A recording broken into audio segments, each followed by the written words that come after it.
Hey guys, this one's going to be rather short today because it's kind of late and I just want to get this one over with.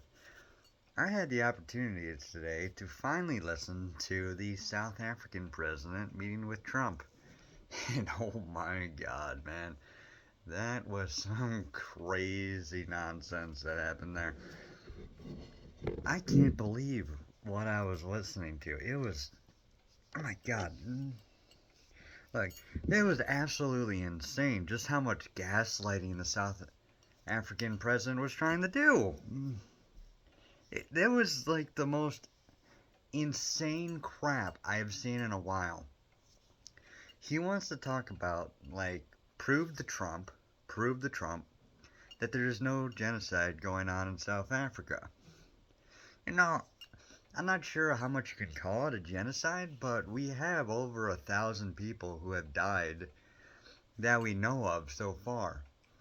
And a lot of people have been assaulted, attacked, and like every single video I see on it, there's always some anecdote in the comments talking about like how someone's uncle or sister or cousin has been attacked.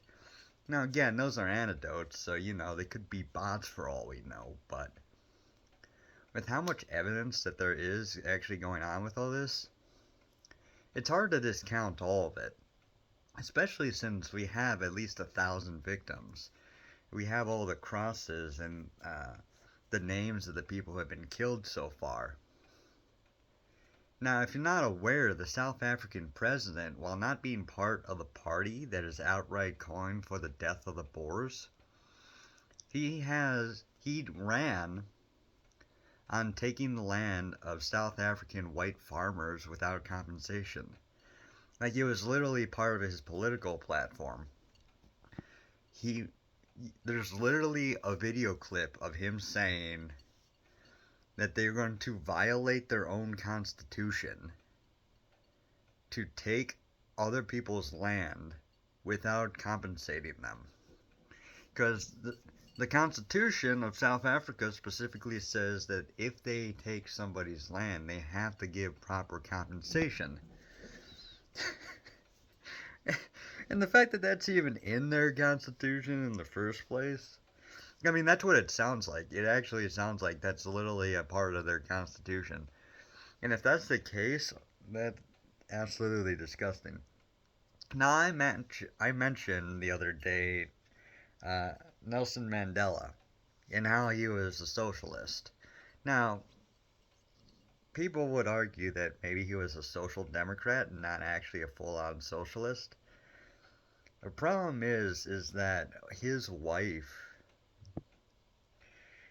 was, well, understandably, she was very bitter and angry about the situation going on in South Africa because she had been imprisoned and even like uh, heavily abused and tortured while in prison. But like that turned her to a very dark place where she very clearly endorsed the practice of necklacing. And if you don't know what necklacing is, I'm pretty sure I mentioned this already. It's where you put a like car tire around the person's chest, fill it with gasoline, or at least drench it in gasoline, and then light it on fire. And that's how they would take care of dissidents. And that was Nelson Mandela's wife. And the guy's like, the South African president was like, we learned from Nelson Mandela. It's like, okay, which part did you learn from him? And again, this guy ran on taking away land from people and not paying them a single cent in compensation for it. So you can imagine just like how, well, this dude's an obvious racist, for one, because they really want to abuse white people in South Africa. And it's like, again, while the white party that controlled South Africa up until like the majority actually gained power, the Boers had actually moved in like these like 1700s. I think it's like 1635, or it might not have been that early, but it was pretty early. with the whole colonialism thing. And at the time, again, the Zulu and the other like tribes in and around South Africa were completely disconnected from the rest of the world because there was an entire desert, swamps, and rainforest between them and other civilizations. So they couldn't get any of the technology that was being developed in other places. And similarly to America, they didn't have any large pack animals. So that it was much harder to trade because they wouldn't be able to utilize the wheel. Because, again, I mean, you can use it a little bit if you want to build like a wheelbarrow or something like that. But to travel long distances and like trade with other nations or tribes nearby, you really need to have carts pulled by like oxen or horses to trade like that. And that brings you to the development of roads. And you can get hardpack, but for tribes that are constantly at war, roads can also be a detriment.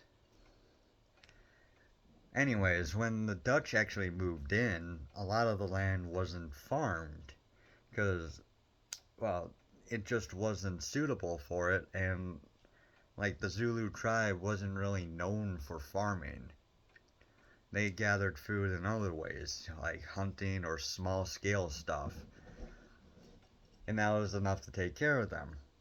It was actually the Dutch that actually developed that land to actually build the farms, and they had been farming there for 3 to 4 centuries at this point. Like they can literally like trace back their lineage generations to a point unknown where they don't even know who their ancestors are anymore. They just know that their ancestors have been on that land for as far as anybody can remember. As far as records go back, even. It's absolutely insane. That, like, they're justifying, like, taking these people out. Because the current, like, so it was like in the 1980s that Nelson Mandela and his party took control of South Africa. So we're talking about like Gen Alpha, Gen Z, and Millennials, and even some Gen Xers. 4 generations of people who were not even alive or old enough to vote by the time the South African government was has come under control of the majority population. And yet they're blaming all of these people for the sins of their ancestors. It's just absolutely ridiculous. Like this kind of like libel situation. Again, it would be like blaming like modern people in America for slavery when like no one in America has been a slave, at least not to like America, not to the government, not to like farmers or anything. Unless you're talking about all the child sex slaves that Biden allowed to be abused, but let's not go there right now. And no one in America is a slaveholder. Again, knowing that part right now. It's just absolutely insane. And similarly, these people always talk about holding us accountable for what our ancestors did, completely ignoring the fact that a lot of like North Africa continued the slave trade after the British had long since abolished it, and it wasn't until the British stopped the slave trade in the Mediterranean that it actually stopped. North Africans were still trading in slaves, and they were gilding men, cutting off their balls so they couldn't reproduce, so that people would be reliant on having to buy new slaves all the time, since you couldn't just enslave the children of your slaves. It was just an absolutely horrible practice. And, well, these were Muslim countries that were engaging in the slave trade. Now, we're going to pass by why exactly it was Muslims doing it. I would say partially it's because North Africa is still very much desert in a lot of places, so they didn't have a lot of resources. So maybe using slaves was helpful for them in some way, but again, I'm not going to get into the cultural aspects of why it was the Muslims specifically that was still engaging in slavery, because America was as well at the time. Again, moving on from that. Um, but like that whole meeting was just, it was nuts, man. He like comes in, he starts trying to gaslight President Trump. Trump is eventually gets frustrated with the media, keep asking about it, and the president denying it. So Trump plays a video on one of South Africa's most prominent parties chanting to kill the Boer, to kill the white farmer in Parliament, and entire stadiums of people cheering this on, and the crosses of all the people who have been murdered and their lands taken from them and taken from their children, leaving people homeless and poor without any resources. And like the woman who was in the room from South Africa was just smiling and nodding along with it, and it's just the president was uh like not even paying attention. He got really uncomfortable. And at one point, like after the video played, some stupid journalist immediately tried to change the subject, and Trump just laid into the guy. It's like, no, you're not moving past this. I think he even kicked him out of the Oval Office and uh, stripped him of his media pass. And I hope he stripped him of it forever, because the amount of arrogance and stupidity to immediately brush that off and try to change the subject. And then every single news station, all the left-leaning media stations, immediately started running with the word ambush. And there's like dozens and clips of people saying, and he ambushed the South African president. Well, he specifically brought the South African president here to talk about this and to make it public. And because he knew that people were still going to be complaining about the 59 South Africans that came here. 59. The media is complaining about 59 South Africans who claimed asylum when they didn't give a flying fuck about, what is it, like 20 million illegal immigrants that have been let in? This is not hypocrisy on the part of Trump. Trump is helping people who are afraid for their lives because their families have been killed already.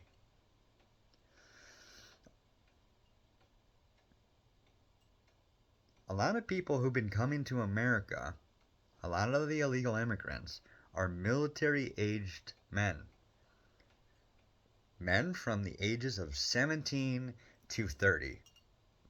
These men come in, they get an illegal job that pays under the table, so they don't have to pay taxes, and that the people hiring them do not have to pay the minimum wage.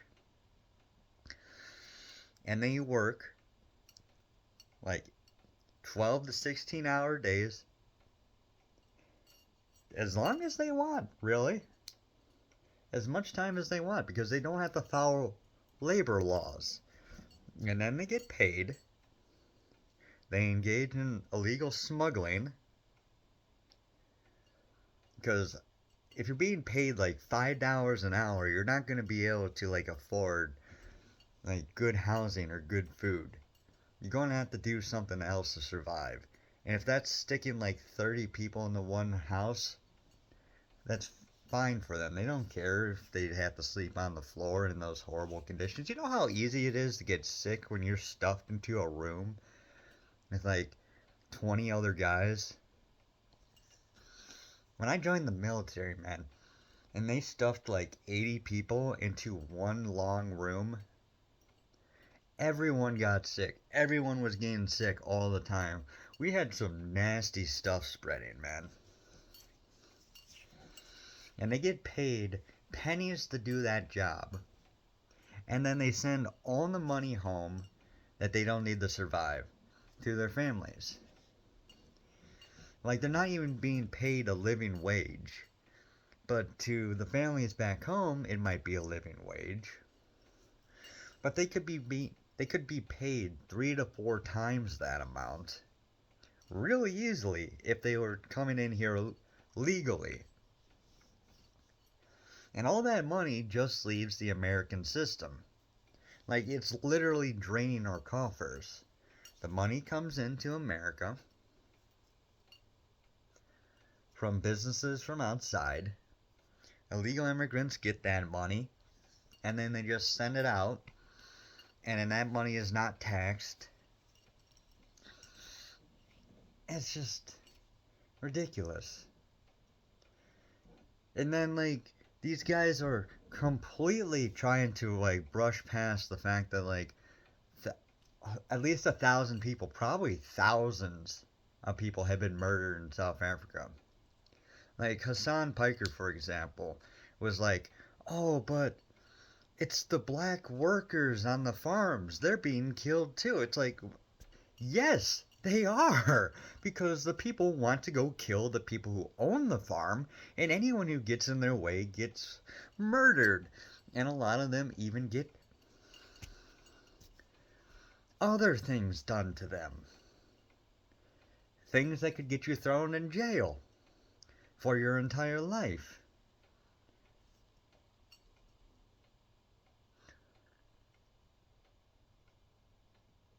These people are victims, and you're justifying the murder. These people are justifying the murder of white farmers. And then, like, they bring up, but the black workers on the farms are also being killed. All the deaths, every single death, is horrible. It's, that's not an argument. It's not an argument to say, oh, it's not a genocide against white farmers because black people are also being murdered on a regular basis. Okay, again, you don't understand per capita for the millionth time. But again, you can't justify the murder of people by saying other people are also being murdered. Do you know how stupid that makes people like Hassan Piker sound?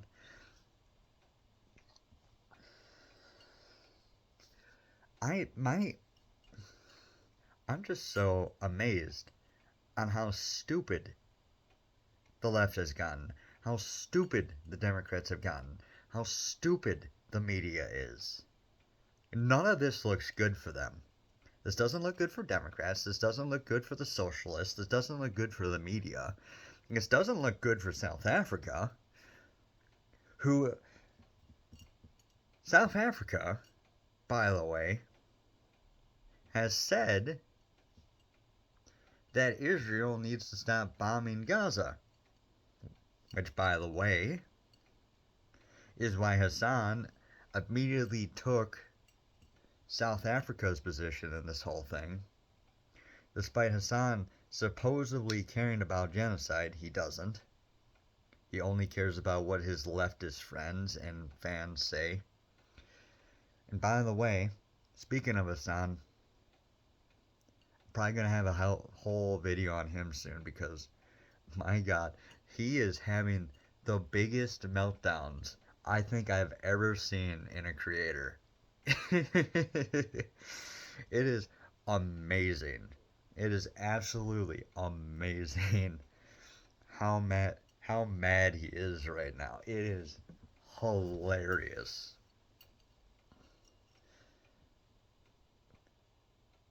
Trump, he completely humiliated the South African president.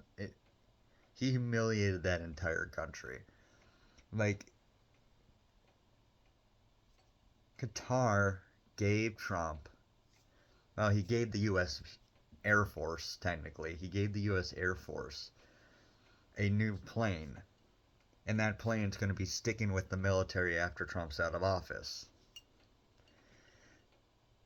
The president of South Africa comes in and he gives Trump a book on golfing. And he brings South African golfers. And he brings them into the office, the Oval Office, with him. And Trump turns to the white golfer in the room and he's like, "What do you know about this?" He's like, "Oh yeah, I know people who have been killed." It's not funny. It's not funny at all. But the golfer's like, "Oh yeah, I know people who have been killed because they're white in South Africa and they're farmers." And the president is just looking around, uncomfortable. Just, oh my god.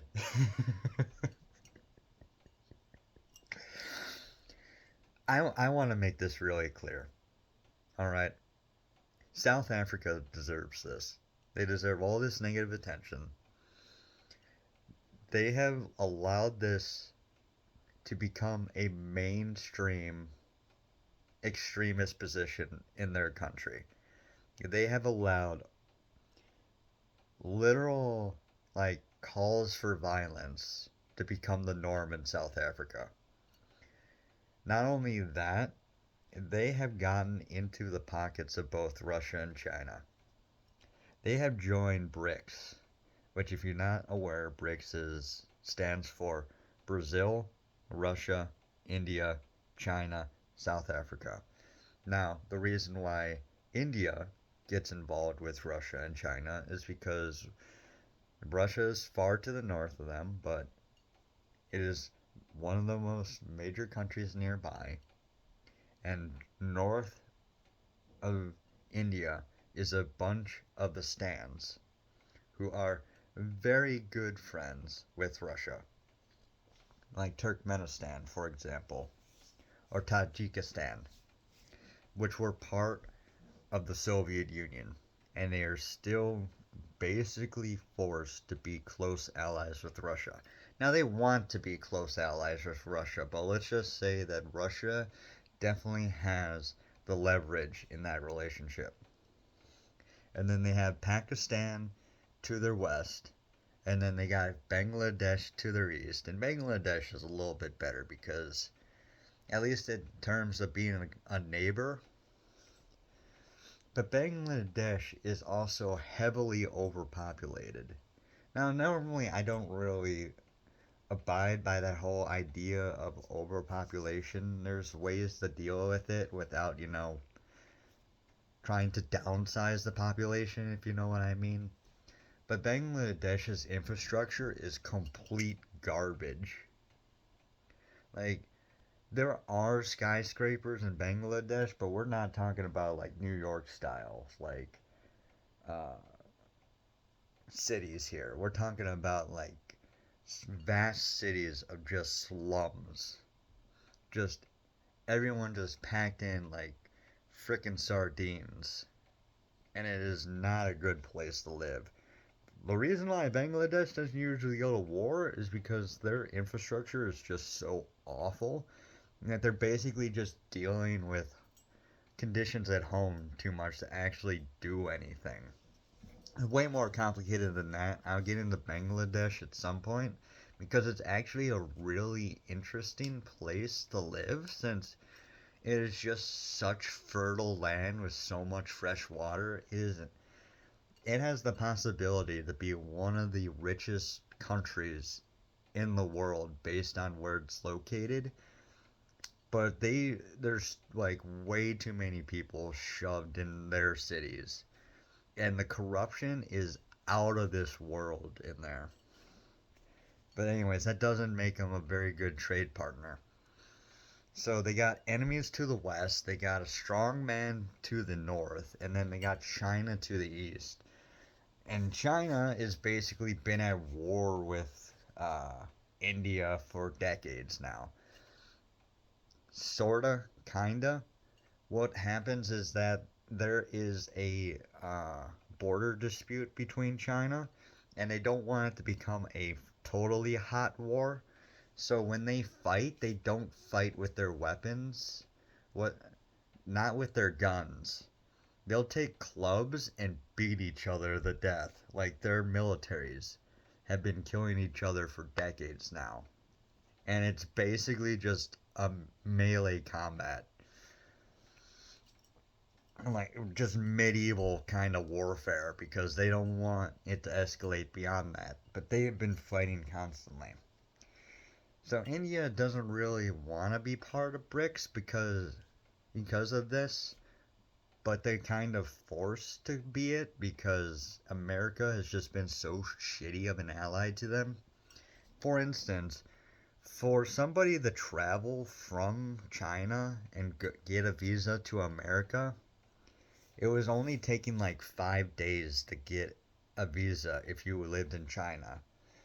To get a visa to go to America, if you live in India, it was taking like 3 months or longer.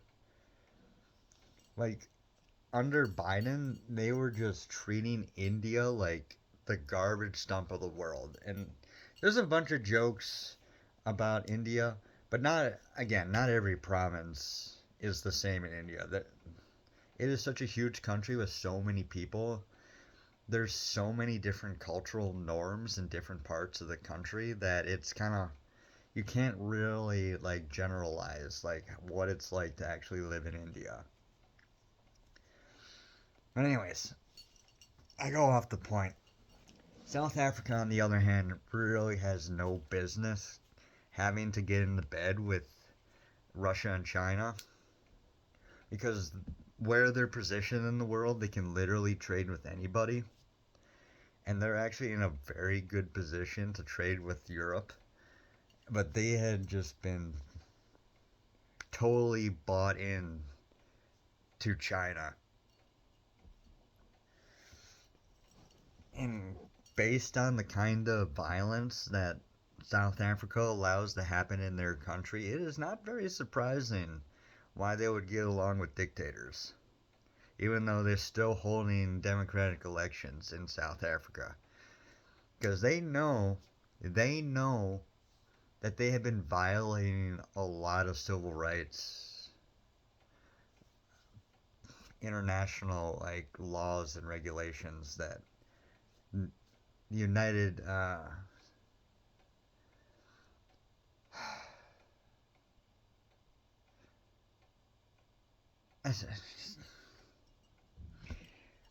this whole thing is just insane, bro. It's just insane. I don't understand how we got here. I mean, I know how we got here. Like, I know the history behind all this. It's just, how are people this evil that they are justifying the murder of thousands of South Africans just because it's politically convenient? I'm amazed on just how cruel and evil people are in this world. Like, I can call out that the Uyghurs are being completely annihilated in China. I may not be Muslim. I may not know like much about their culture, but I'm completely disgusted by that. And something should be done about it, but it's just ignored. It comes up once in a while, but like it's not like anyone's doing anything to stop it. And China says that, oh no, we're not doing that anymore. Yeah, prove it. Where are they? Oh, they're in hiding, a lot of them. Because China doesn't like religion. Anyone who's religious gets persecuted. If you're Falun Gong, persecuted. If you're Catholic, Christian, persecuted. If you're Muslim, persecuted. If you're Buddhist, if you're Hindu, persecuted. Doesn't matter. If you're religious at all, you get persecuted. If you don't like the government persecuting people, you're persecuted. Like there's no protesting in China. in America, you could burn Teslas, and apparently you can get off scot-free. Like, people won't turn you in, the police won't go after you. Like, you have to rely on the FBI to grab these people and charge them with being Yorkshire Terriers.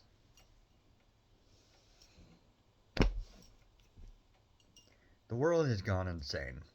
And it's guys like me and my buddies, and guys like Trump and his cabinet, who are the only sane ones in the world.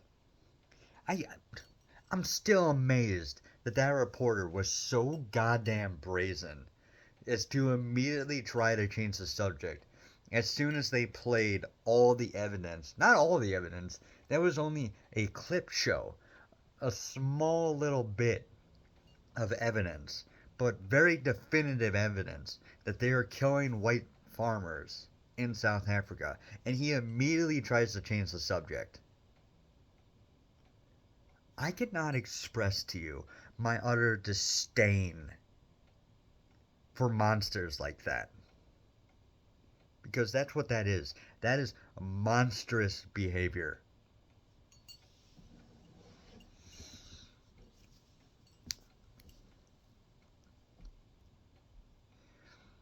And Trump, he played it. He said a few words, and then he just sat there and let them flounder. For like a good, 10, 20 minutes? And good. Good. I want them to frickin' squirm. I want them to sit in their seats in front of the whole world and just squirm. Because that's what they deserve. Hell, if it was up to me, they would all be in prison for allowing this to happen to innocent people. Again, 4 generations. 4. Alpha, Z, Millennial, Gen X had absolutely nothing to do with the minority government that was in charge before Nelson Mandela came into power. 4 generations. And apparently, we're just supposed to be okay with those people being killed, the lands being taken from them without compensation.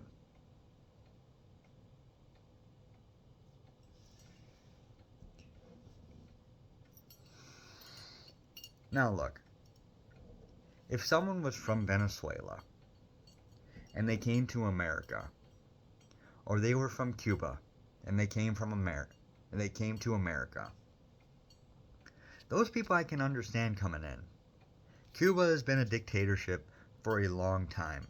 Venezuela is now a dictatorship, has been for like 15 years now or something like that. It's been a very bad place to live. If you are not a criminal that was released from their prison, if you're not like a murderer or somebody who has forced relations on somebody, you know what I mean, or you're not a Yorkshire Terrier, and you are just trying to flee the Venezuelan government or the Cuban government because they don't want people to have their freedom, I understand. Come here. That's fine. But from a lot of these places that people were coming in and claiming asylum or refugee status, they were coming from nations that are not at war, that don't have any major conflict going on, that don't have any major crisis going on, and they were abusing the system, coming here and claiming asylum status, and then when they were supposed to come to court in order to argue their case, they just disappeared. They never showed up for their date. It was like something along the lines of like 90 to 95% of them did not show up for their court dates. Like, absolutely insane. Literally just sneaking through the country. There have been people who have been living here under false identities for decades. Like, The media is complaining about like a mother or a father who has been here for 20 years, who are living with false information, false social security numbers, a false name, being paid under the table. Now, sometimes being paid under the table, I can't condemn it. But you have been here illegally for 20 years, and you have never tried to gain any kind of legitimacy in this government.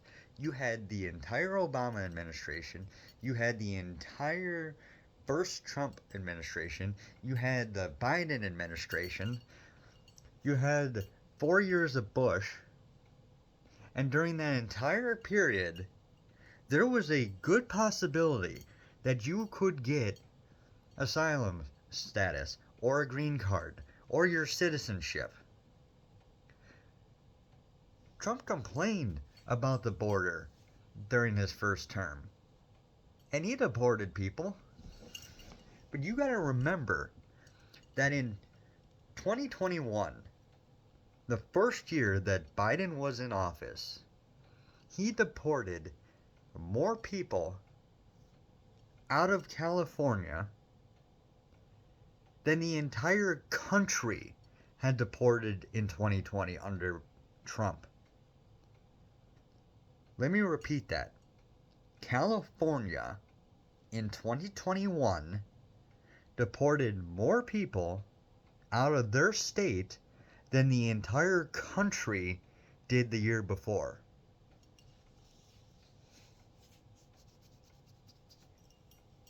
That's a real statistic. You can look that up. And yet, if you had just, at that period, during Biden's 4 years, or even during Trump's, like, second 2 years, or even, hell, even during Trump's entire first term, you had a decent chance of at least getting a green card. And yet, these people who have been here since frickin' the Twin Towers were hit, never in all that time, there are people who are old enough to vote right now who weren't alive when these people illegally entered America. And they had all this time, all that time to figure it out. I have no sympathy for somebody who's been gaming the system like that. I have no sympathy for that.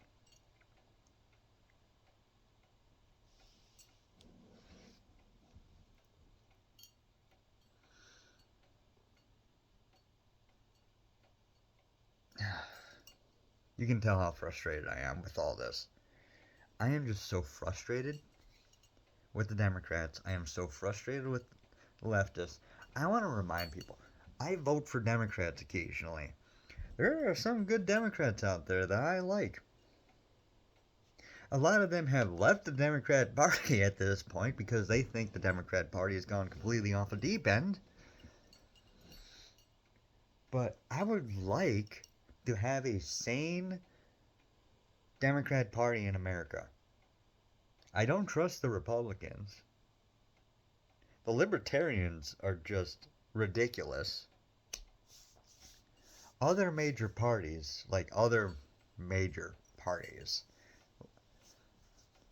we had the Reform Party that was big for a while. We had the Alliance Party until it sabotaged itself.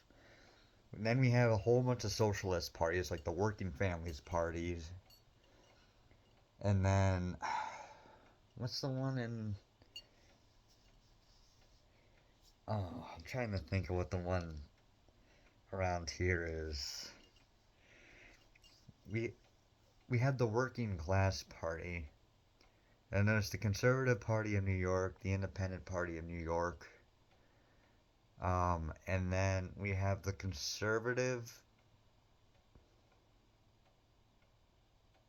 Or is it the Independence Party of California? Yeah, it's the Independence Party in California, which has like their thing is a little bit strange though because they claim to have like 400,000 members, but the problem is when you register in California, a lot of people see independence and they think that's the independent option.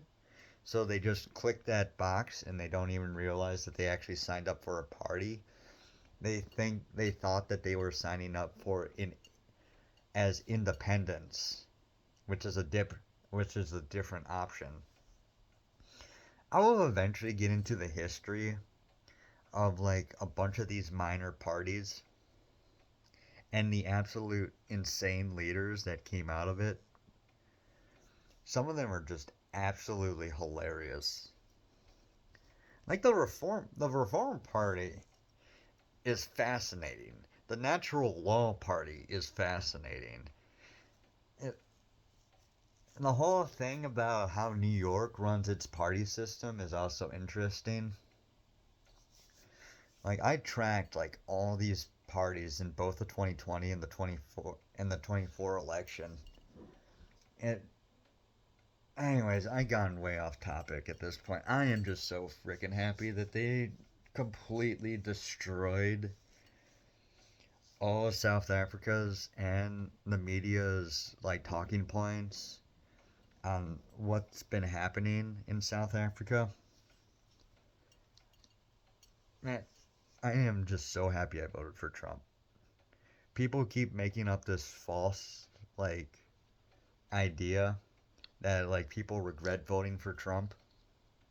That's not true. This is everything we voted for. This is everything we voted for and so much more. This is beyond anything I expected to happen. It's beautiful. Like everything that's been going on, it's just so beautiful. And it's so beautiful to watch the leftists melt down every single day trying to make up some of the trying to say it's a constitutional crisis. It's not. Trying to say like this is the worst thing that's ever happened. This is wonderful what is happening in America right now. We are actually respected again. People are making deals with us. We are getting better trade deals. We're pulling our manufacturing out of China after they use slave labor and have stolen so much of our technology, trying to undermine both us and the Canadian government. I would like to remind everybody that there's secret, secret police stations in China run by, in Canada run by China to deal with dissidents inside Canada. Any Chinese people are considered to be like basically property of the Chinese government. So if any Chinese people, even if they have lived in Canada for the last like 3 or 4 generations, are considered basically property of China. So they send secret police forces to set up police stations in China. You can look this up. This is real. They send secret police to form secret police stations in Canada to harass and abuse Canadian citizens who are of Chinese descent. And Canada allows this. Not only that, the Liberal Party in Canada, Justin Trudeau's party, allows non-citizens to vote in their primaries, which means China has their students who are on visa to Canada to vote in their favored candidates in the Canadian government's liberal primaries. So if China likes some Liberal Party candidate, especially, they'll make sure that candidate gets voted in the primaries by using their students that they sent to Canada to vote in that election. And that is 100% legal. This is why Canada is a living hellhole right now, where the housing crisis has gone completely out of control because they keep bringing in all these immigrants because the immigrants are supposed to build the houses, but then when you bring in immigrants, you need more houses to house the immigrants, and then you need to bring in more immigrants to build more houses, and then you need to build more houses to house more immigrants. Canada is fucked. It is completely fucked. The cartels have given up trying to sneak in drugs through the southern border, and since there's such a huge unguarded border in Canada, they have started to smuggle in their drugs that way. And Canada is the one who provides all the ingredients to make the drugs. China provides all the ingredients, and they sneak the drugs into Canada because Canada doesn't stop freaking basically any smuggling operation because they don't want to and they can't and they're fucking bribed. And then they sneak it in like through like North Dakota and Montana and Idaho and Washington. It's insane. It's insane that we're allowing any of this to happen. Anyways, before I just completely go off the rails with ranting on random topics, just know that I am just so happy that we have Trump dealing with all this crap instead of just ignoring it like we were doing under Biden. The, it blows my mind how evil people are to ignore all these issues. Like, you're not helping people by bringing in illegal immigrants. Like, it doesn't help anybody. Because, one, if they're not criminals, they're working under the minimum wage, which is criminal, for people who are abusing them, and they can't be protected by our laws.